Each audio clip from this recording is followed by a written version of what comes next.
Hello everyone. In this section we will talk about central nervous system, that is the spinal cord. In previous video we discussed about central nervous system. Now in this section we will talk about spinal cord and TS of spinal cord. You can see this diagram. The major part of the CNS, that is brain and spinal cord. The spinal cord that is extend from hindbrain. We know the hindbrain is the last part of our brain, that is the CNS. And this part the spinal cord is also located in vertebral column. It is protected by vertebral column as well as from meninges. The outer layer of the spinal cord is a membrane that is known as dura mater. Middle layer is called arachnoid mater and the closest layer that is known as pia mater. Between the arachnoid mater and pia mater there is a fluid, and that fluid is called CSF. CSF, that is a cerebrospinal fluid, and it protects to the brain as well as to the spinal cord. It gives cushion to the spinal cord. The spinal cord, it is appear like a rod-like structure. It is a cylindrical structure and it is about 45 centimeter in long. You can see here the length of the spinal cord. It is about 42 to 45 centimeter long and 2.4 to 2.5 centimeter broad. Here you can see the regions, that is the cervical regions. This part is located in the neck region. In our chest region, that part is a thoracic region. Below that, the lumbar and sacral. The spinal cord shows two swelling parts, the cervical swelling and lumbar swelling. Here there is a numerous branches arise from the spinal cord and it runs through the body. Basically 31 pairs of nerves which arise from spinal cord, and these branches we will study in peripheral nerve system.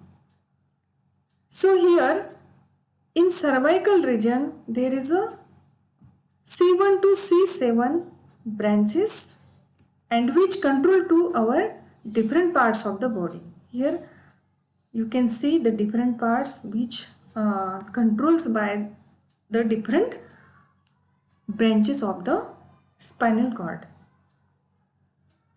If we go to the TS of spinal cord, we can see here the basically two parts are the important in spinal cord.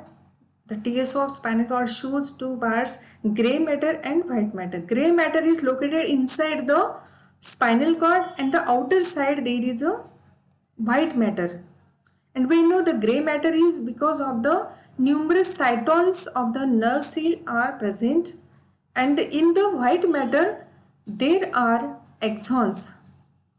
We know the cytons and axons, these are the parts of nerve cells. We have to remember that. So the gray matter is look like a H shape or butterfly shape.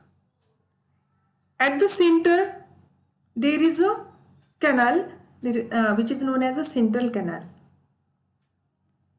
And this gray part or gray matter shows 6 horns: the dorsal horn, lateral horn and ventral horn. So these 6 horns. In the left side you can see left side 3 horns and the right side 3 horns. And the spinal cord is divided into incomplete 2 parts. We can say incomplete because you can see this posterior median fissure and here the anterior median fissure, and because of this fissure it is a dorsoventrally flattened. We can see this is the dorsoventrally flattened structure, and it shows two parts. The inner part is gray matter, outer part is white matter. Gray matter shows 6 horns and white matter shows 6 columns. You can see. Now we will discuss about the dorsal horn. Here the dorsal horn and a lateral horn and a ventral horn. So these part are actually extends from the inner side of the spinal cord, and the outer side of the spinal cord it extends and it forms a dorsal root. Here the ventral root. The dorsal root is mostly receives impulses from sensory nerves. It receives impulses and it respond to the ventral root or ventral horn, and that is mostly the motor neurons. Motor neurons are present at the site of ventral horn or ventral root. Ventral root is actually extending parts of ventral horn. Here the dorsal root which extends from dorsal horn. And the lateral horn is mostly composed of A and S. Let's go to the white matter of the spinal cord. The white matter which shows two tracts. The ascending and descending tract.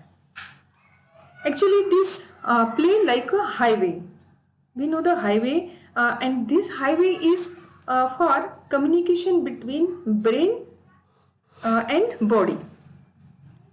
So the impulses carries from spinal cord to brain, that is the ascending tract, and from brain to and the impulses which carry from brain to spinal cord, that is the descending tract. So the white matter it's playing role for conducting impulses from spinal to brain and from brain to spinal cord. In this way, they conduct all information which gathered from the different branches of the spinal cord and which carries or which conducts impulses towards the brain.